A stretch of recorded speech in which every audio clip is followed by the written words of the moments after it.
Hello friends, welcome to C state 24x7। मैं हूं कबीर।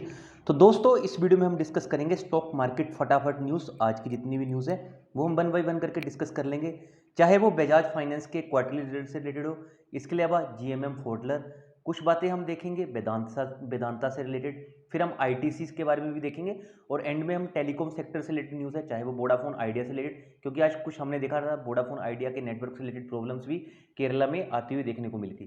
तो सारी न्यूज़ हम इस एक वीडियो में फटाफट डिस्कस कर लेंगे। सबसे पहले देख लेते हैं कैसा रहा आज का निफ्टी 50 का परफॉर्मेंस। तो आप देख सकते हैं निफ्टी 50 आज फिर से 12,000 के लेवल के ऊपर गया था, बट वहां पे अभी भी स्ट्रॉन्ग रेजिस्टेंस हमें देखने को मिल रही है।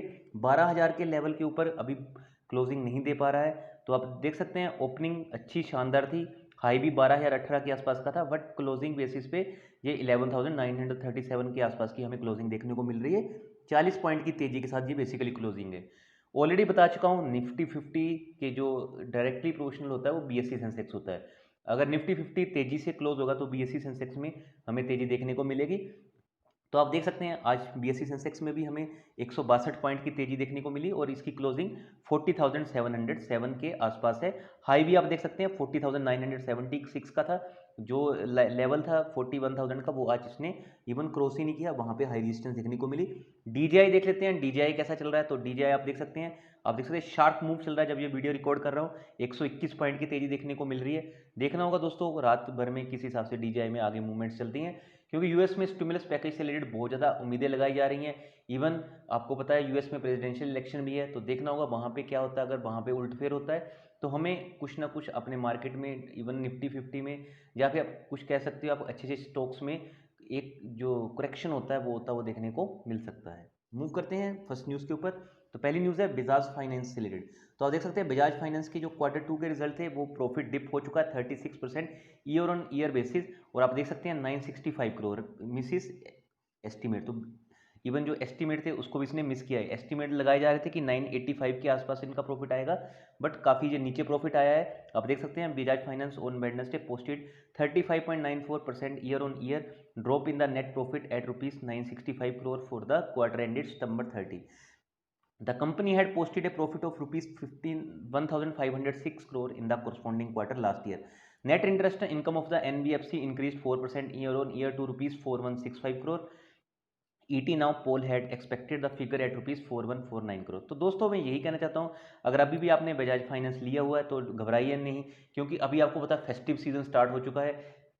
अभी जिस हिसाब से आपको पता दुर्गा माता, इवन अच्छे अच्छे त्यौहार आने वाले आ रहे हैं, दशहरा, फिर इसके बाद दिवाली, तो अच्छा शानदार परफॉर्मेंस इस सीजन में बजाज फाइनेंस देगा। Q3 के रिजल्ट आपको शानदार देखने को मिल सकते हैं और Q4 में भी हमें अच्छी तेजी देखने को मिल सकती है। अभी अगर आपने हाई लेवल पे लिया है तो प्लीज़ होल्ड रखिए, लॉन्ग टर्म के लिए बहुत अच्छा स्टॉक है, आप चाहें तो इसको होल्ड करके काफ़ी टाइम तक चल सकते हैं। नेक्स्ट न्यूज़ पे आ जाते हैं। नेक्स्ट न्यूज़ क्या है? तो नेक्स्ट न्यूज़ है जीएमएम फोर्डलर से रिलेटेड। आपको पता है जीएमएम फोर्डलर किस हिसाब से सुर्खियों में बना हुआ है। जब से ये अपना OFS 3500 रुपये के आसपास लेके आ गया था, जब इसका प्राइस चल रहा था 5300 के आसपास, तो सभी की निगाहें इसी के ऊपर थी। आप देख सकते हैं जीएमएम फोर्डलर Q2 प्रॉफिट जो है बेसिकली वो 29% year on year to ₹27 crore. तो मतलब कि 25%, जहाँ पर 29% हमें अपडेट होते हुए देखने को मिल रहा है 27 करोड़ के आसपास का। तो कंपनी का मैंने इवन रेवेन्यू भी चेक किया बैलेंस शीट पे, तो रेवेन्यू भी अच्छा देखने को मिल रहा है। हर चीज़ मुझे कंपनी की अच्छी देखने को मिली है, बट यहाँ पे मुझे एक्सेप्शनल आइटम्स ऐड होते हुए नहीं देखने को मिली। अगर इन फ्यूचर अगर कोई एक्सेप्शनल आइटम ऐड हो जाती हैं तो ये प्रॉफिट गिर भी सकता है। बट यहाँ पे mutual fund, insurance companies, even DIIs, retail investors, सब ने अपना कोटा बढ़ा दिया है, और जो प्रमोटर थे उन्होंने अपनी शेयर होल्डिंग को कम करके 57 के राउंड कर दिया। आप देख सकते हैं GMM folders consolidated net profit jumped 29.14% to ₹26.85 crore on 21.69% increase in revenue from operations to ₹186.25 crore in Q2 September 2020 over Q2 September 2019। तो ईयर ऑन ईयर बेसिस में हमें शानदार यहाँ पे तेजी देखने को मिल रही है इनके प्रॉफिट में। और दोस्तों ये भी आपको चीज़ पता होगी कि मोर देन इंडिया का 50% जो भी ग्लास का बिजनेस है, ये वही कंपनी है जो उस पर ध्यान रखती है। तो आप चाहें तो अभी अगर आपने बाइंग नहीं किया तो प्लीज़ अवॉइड कीजिए इस शेयर को, क्योंकि इन्वेस्टर्स ने यहाँ पे बहुत ज़्यादा भरोसा खो दिया है। बहुत से लोग हैं जो 5,000 से ऊपर के लेवल में भी इसमें फंसे हुए हैं। तो जितना हो सके इसको अभी अवॉइड कीजिए, चाहें तो जस्ट वॉच लिस्ट में रख के चलिए। इसके अलावा एक और स्टॉक है HLE ग्लास कोड, ये भी सेम बिजनेस में डील करता है। बट मुझे ऐसा लगता है कि जिस हिसाब से जीएमएम फोल्डर में गिरावट देखने को मिली थी, तो दूसरा जो शेयर होता है उसमें तेज़ी आनी चाहिए थी। इसमें भी यहाँ हमें कोई तेज़ी आती है देखने नहीं मिली, क्योंकि वहाँ पे इन्वेस्टर का जो विश्वास था वो खत्म हुआ था थोड़ा जीएमएम फोल्डर में। तो यहाँ पे भी इन्वेस्टर्स अभी ज़्यादा आ नहीं रहे हैं। लोगों को यही लग रहा है कि यार ऐसा ना हो कि हमारा पैसा जीएमएम फोल्डर की तरह एचएलडी ग्लास कोड में फंस जाए। अगर आप एचएलडी ग्लास कोड का लॉन्ग टर्म का चार्ट पैटर्न देखेंगे तो आप देखेंगे कितनी शानदार तेजी स्टॉक में देखने को मिली है, कितनी अच्छे परसेंट के इसने रिटर्न दिए हैं। तो अभी इन दोनों स्टॉक्स को वॉच लिस्ट में रखिए, कोई भी बाइंग मत कीजिए। A missed opportunity, ITC could build India's digital agri business model. तो यहाँ पे उम्मीदें लगाई जा सकती हैं कि आईटीसी इंडिया का जो एग्री डिजिटल मॉडल है वो बेसिकली बना सकता है। तो दोस्तों आपको पता है आईटीसी कंपनी इस टाइम पे बहुत ज़्यादा कंसोलिडेट हो चुकी है, 160 टू 170 के लेवल पे कंसोलिडेट कर रही है। तो दोस्तों आप चाहें तो मेरे ख्याल से आईटीसी अच्छी वैल्यूएशन पे उपलब्ध है। आप चाहें तो 5-10 स्टॉक्स के साथ वहाँ पे बाइंग करना चाहते हैं तो कर सकते हैं। इसके अलावा अपने फाइनेंशियल एडवाइजर की भी हेल्प लीजिए, उनको अगर लगता है कि अवॉइड करना तो अवॉइड भी कर सकते हैं। बट मेरे हिसाब से इस टाइम पे जो आईटीसी है अच्छी वैल्यूएशन पे उपलब्ध है। आप देख सकते हैं आईटीसी का जो फॉर्मर नेम था वो था India tobacco company, and finally Fortune, और इससे पहले था ये basically imperial tobacco of India. तो कंपनी तो शानदार कंपनी आप देख सकते हैं, 110 साल पुरानी कंपनी है। इसके अलावा कंपनी एफएमसीजी में भी डील कर रही है। तो इसके अलावा एग्री बिजनेस में भी कंपनी कूद चुकी है। बस इसका जो मेन रेवेन्यू था वो सिगरेट और टबैको बिजनेस था, जो अभी आपको पता है किस हिसाब से उसके ऊपर ड्यूटीज लग रही हैं, इवन आप सेस लग रहा है, जो टैक्स लग रहा है, जिसकी वजह से वहाँ पे हमें कुछ गिरावट होती हुई देखने को मिल रही है। इसलिए अब उम्मीद लगाई जा रही है जिस हिसाब से कंपनी भी एफएमसीजी के बिजनेस में कूद चुकी है। आप देख रहे हैं आशीर्वाद आटा किस हिसाब से इसकी जो सेल हुई है लॉकडाउन में बहुत ज़्यादा हुई है। तो देखना होगा आने वाले टाइम पे आईटीसी क्या कुछ चीज़ें करता है। तो उम्मीदें बहुत ज़्यादा है, इवन गवर्नमेंट भी इस कंपनी में बहुत ज़्यादा दिलचस्पी दिखाती है। तो जो भी कुछ रहेगा आने वाले टाइम में वो हम सब इस वीडियो में न्यूज़ के थ्रू कवर करते जाएंगे। बट आप चाहें तो अच्छे वैल्यूएशन पे उपलब्ध स्टॉक्स को लेना चाहें तो ले सकते हैं। Next is Vedanta gains 3% after Hindustan zinc's dividend pay out. तो यहाँ पे कल आपने सुना होगा, कल ही रिजल्ट आए थे हिंदुस्तान जिंक के। इवन रिजल्ट इतने खास नहीं थे हिंदुस्तान जिंक के, बट इससे वेदांता को कैसे फायदा हुआ। वेदांता का स्टॉक 3% अप हो गया, आप देख सकते हैं, क्योंकि जो हिंदुस्तान जिंक है इसने बहुत शानदार यहाँ पे डिविडेंड दिया है 21.30 पर share on the previous day. वहीं हम देख सकते हैं 64.92 अराउंड 65% जो स्टॉक है वो वेदांता के पास है हिंदुस्तान जिंक का, जिसकी वजह से हो सकता है कंपनी को यहाँ पे 5,843 करोड़ का पे आउट होता हुआ देखने को मिले। तो आप देख सकते हैं ये फ्री का पैसा है एक तरह से। आप ये मान के चलिए आपने किसी बैंक में सेविंग अकाउंट रखा हुआ है और आपको ब्याज मिल गया, तो वो फ्री एक तरह से आपका फ्री का पैसा है। तो डिविडेंड भी एक तरह से आपका फ्री का ही पैसा रहता है, जो आपको एक तरह से आप मान के चलिए कि ब्याज का पैसा होता है, इंटरेस्ट का। तो वही चीज़ यहाँ पे हमें वेदांता में भी देखने को मिल रही है, जिसकी वजह से शेयर प्राइस आज वेदांता का हमें 100 के लेवल को क्रॉस करते हुए देखने को मिला था। वहीं हम देख के चले तो हिंदुस्तान जिंक भी 2.383% की तेजी के साथ है। हिंदुस्तान जिंक को तो बिल्कुल अवॉइड कीजिए। वेदांता कंपनी ऐसी है, यहाँ पे अगर ये कंपनी का प्लान फिर से आता है डीलिस्टिंग का, तो मुझे नहीं ऐसा लगता है कि ये 200 रुपये से नीचे की वैल्यूएशन डिजर्व करता है। तो आप चाहें तो थोड़ा थोड़ा अगर वेदांता में माल उठाना चाहते हैं तो एक एक दो दो स्टॉक करके उठा सकते हैं। ह्यूज क्वांटिटी में मत जाइए। बाकी साथ में आप चाहें तो अपने फाइनेंशियल एडवाइजर की हेल्प भी ले सकते हैं। हो सकता हूँ मैं गला चला जाऊँ, मैं भी भगवान नहीं हूँ। Next is Trident limited. तो ट्राइडेंट में मैं हमेशा आपको यही बताता हूँ, इसमें basically lower circuit, upper circuit, या फिर कभी कभी ये कंसोलिडेशन में चला जाता है, फिर से कंसोलिडेशन में चला गया है। आप चाहें तो अभी इस स्टॉक को अपनी नज़र में रख सकते हैं। मोतीलाल ओसवाल ने इसकी रेटिंग 10 की ऑलरेडी कर दी गई है। तो ट्राइडेंट को आप जस्ट फोकस में रखिए। अगर आप चाहें तो इसमें 50-100 क्वांटिटी के साथ बाई कीजिए हर लेवल पे। अगर आपको लगता है बीओडी पे अवेलेबल है, इसमें उतना ही पैसा लगाना है बस कि अगर कल को ये जीरो भी हो जाए तो आपको नुकसान ना हो। नेक्स्ट न्यूज़ पे आ जाते हैं, एसबीआई से रिलेटेड है। तो दोस्तों SBI analysis up to 20 bps concession on home loan rate. तो एसबीआई ने यहाँ पे अपने जो होम लोन है वो 0.25% और कम कर दिए हैं। आप देख सकते हैं, in an extension of its festive offer announced recently the bank is offering a credit based concession of up to 20 bps from 10 bps earlier for a home loan of above 30 lakh to ₹2 crore across India.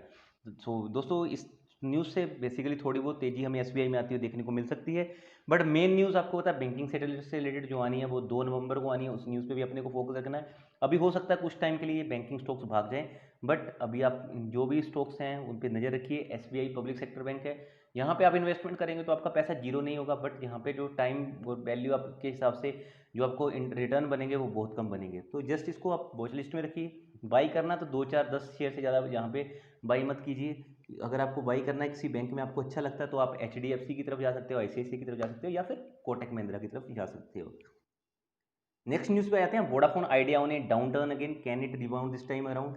तो Vodafone idea आपको पता है फिर से वो 8 रुपये के level से नीचे चला गया था, उसके बाद फिर से इसने यहाँ पे हमने देखा बाउंस बैक करता हुआ देखने को मिला। आप देख सकते हैं एनालिस्ट से ओनली दोस्त with a higher risk appetite में take a plunge and take exposure to the stock, for them Bharti Airtel remain the top pick to play the telecom story in the India. जैसे ये stock गिरता है तो भारतीय Airtel pick पकड़ लेता है। भारतीय एयरटेल ने आज 420 के आसपास की हाई लगा दिया था और क्लोजिंग भी उसके आसपास की दी है।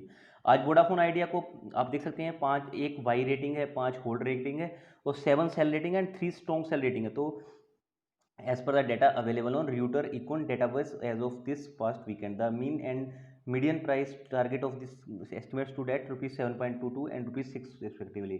तो यहाँ पे आप चाहें तो अभी स्टॉक के ऊपर न्यूज़ रखिए, अब इसके ऊपर ध्यान रखिए क्योंकि मेन न्यूज़ ये चल रही है कि ये 5G से रिलेटेड कहाँ से डेटा लेते हैं। इवन आपने देखा होगा कि आत्मनिर्भर भारत की तरफ रिलायंस ने तो इवन क्वालकॉम से भी टाइप कर लिया है ताकि उनको इंडिजीनियसली कुछ ना कुछ वो 5G के लिए बनाते रहें। बट ये कंपनी अगर यूरोप से या फिर यूके की मार्केट से कुछ लेती हैं तो वहाँ से क्या होगा, इनको जो जो बेसिकली जो मटेरियल यूज़ होता है 5G में या इंफ्रास्ट्रक्चर यूज़ होता है कॉस्टली मिलने के चांसेस है। तो इवन 10 साल का कंपनी को जो टाइम फ्रेम था वो मिल चुका है। तो देखना होगा किस हिसाब से सितंबर के बाद से इनका डाटा आता है, ट्राई कैसा डाटा रिलीज़ करता है, इनका सब्सक्राइबर बेस कैसे बढ़ता है, वो सारी चीज़ें देखने की कंपनी ज़्यादा आपने देखा होगा किस हिसाब से पैसा खर्च रही है। इवन कंपनी ने रीब्रांड किया अपने आप को वी के नाम से। इसके अलावा कंपनी ने इवन आपने देखा होगा कि आईपीएल में भी खुद को को स्पॉन्सर बनाया ड्रीम इलेवन के साथ। तो कंपनी हर जगह पैसा लगा रही है, खुद को बहुत ज़्यादा स्ट्रॉन्ग कर रही है क्योंकि 10 साल तो अभी मिल ही चुके हैं। तो कंपनी उसको पूरा फ़ायदा उठाने की कोशिश कर रही है। इसके अलावा हमने देखा था कि वोडाफोन आइडिया ने रोल ओवर कर दिया था। अगर आप वीक में डाटा अपना यूज़ नहीं कर सकते, आप उसको वीकेंड पे यूज़ कर सकते हो, तो रोल ओवर प्लान भी निकाला। तो कंपनी की तरफ से हमें कोई प्रॉब्लम नहीं देखने को मिल रही है। बस यही है कि किस हिसाब से अपना सब्सक्राइबर बेस बढ़ाते हैं। तो वोडाफोन आइडिया के नेटवर्क से रिलेटेड एक प्रॉब्लम आ रही थी केरला में, आप देख सकते हैं Vodafone Idea network seems to be facing an outreach for the second time within a week. इससे पहले हमने देखा था पुणे में भी प्रॉब्लम हुई थी, आज कुछ केरला में भी प्रॉब्लम हुई। According to users in Kerala, the Vodafone Idea network is apparently down from the past hour, although Vodafone Idea which was recently rebranded to V is yet to acknowledge the issue। Customer have been complaining a lack of connectivity and even a total blackout in some area। तो आज बहुत ज़्यादा problem Vodafone idea को केरला में भी देखने को मिली। तो विद इन ए वीक ये दूसरी प्रॉब्लम है। तो देखना होगा किस हिसाब से वोडाफोन आइडिया इसको टैकल करता है क्योंकि अभी इंटीग्रेशन हो चुका है डाटा का, तो डाटा मर्ज हो चुका है वोडाफोन आइडिया का, जिसकी वजह से ये यहाँ पे कुछ प्रॉब्लम्स होती हुई देखने को मिल सकती हैं। Next news is brokers call भारतीय एयरटेल वाई। तो भारतीय एयरटेल के लिए ब्रोकर की कॉल वाई है। इवन मैं भी काफ़ी टाइम से आपको कह रहा हूँ कि भारतीय एयरटेल को नज़र में रखिए, आप चाहें तो यहाँ पे बीओडी स्टार्ट कर सकते हैं। जब इवन कभी भी आप इस लेवल को बाई कर सकते हैं क्योंकि ये कंपनी लॉन्ग टर्म में अच्छी कंपनी है और कंपनी की मैनेजमेंट भी बहुत स्ट्रॉन्ग है। टारगेट ₹605 का दिया है, आप देख सकते हैं यहाँ पे।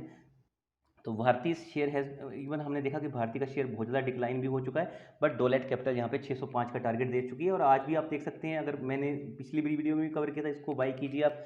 अगर आपको नहीं किया तब भी कोई दिक्कत नहीं है, आप चाहें तो फाइनेंशियल एडवाइजर की हेल्प लेकर भी बाई कर सकते हैं। आज देख सकते हैं कितनी तेज़ी थी, लगभग हम पकड़ के चले तो 3.60 के आसपास की तेज़ी थी और 415 से 420 में एक दिन में 15 रुपये की हमें तेज़ी देखने को यहाँ पे मिली है। नेक्स्ट न्यूज़ पे आ जाते हैं। नेक्स्ट न्यूज़ क्या है, तो आप देख सकते हैं जियो और क्वालकॉम से रिलेटेड है। तो आपको पता है जियो अभी आप इंडिजीनियसली काम कर रहा है, तो इंडिजीनियसली इंफ्रास्ट्रक्चर बना रहा है। तो जियो और क्वालकॉम दोनों मिलकर 5G के लिए इंडिजीनियसली काम कर रहे हैं। तो दोस्तों मुझे ऐसा लगता है कि आने वाले टाइम में रिलायंस इंडस्ट्री के शेयर में और भी तेज़ी देखने को मिल सकती है। जो मुझे लगता है इमीडिएट टारगेट हो सकता है वो 3000 के होने चाहिए, क्योंकि किस हिसाब से रिलायंस जियो रिलायंस रिटेल काम कर रहा है तो उस हिसाब से कंपनी वो डिजर्व करती है वो लेवल। बट जो भी आगे आने वाले टाइम में रहेगा वो सारी चीज़ें हम देख लेंगे। आप इस न्यूज़ में देख लेते हैं, Reliance Jio and US based Qualcomm will join hands to fast track the deployment of 5G mobile internet based on home ground technology. तो दोस्तों जिस हिसाब से चाइना को जहाँ पे चाइना को काउंटर टेक किया जा रहा है, चाइना के ऊपर चाइना की कंपनीज को मतलब कि दूर रखा जा रहा है, वो सारी चीज़ें यहाँ पे होती हुई हमें देखने को मिल रही हैं। तो इसी दिशा में अभी रिलायंस जियो ने क्वालकॉम के साथ डील करके खुद का जो इंफ्रास्ट्रक्चर है भारत में ही बनाने का फैसला लिया। आप देख सकते हैं इंडिजीनियसली, ये बेसिकली आत्मनिर्भर भारत की ओर है। हुआवी और जेट्टी जैसी चाइनीज इक्विपमेंट कंपनीज को अभी दूर रखा जा रहा है। इवन आप देख रहे होंगे कि इस हिसाब से गवर्नमेंट भी ज़्यादा से ज़्यादा चाइनीज़ प्रोडक्ट पे इंपोर्ट ड्यूटी भी बढ़ा रही है। तो बहुत सारी चीज़ें हमें होती हुई देखने को ऑलरेडी मिल रही हैं। तो दोस्तों ये सारी न्यूज़ थी जो भी आज की मैंने आपके साथ कवर कर दी। आई होप वीडियो अच्छी लगी होगी। वीडियो अच्छी लगी तो लाइक कर देना, अपने दोस्तों के साथ शेयर कर देना। बहुत जल्दी मिलेंगे नेक्स्ट वीडियो के साथ और इन्फॉर्मेशन के साथ।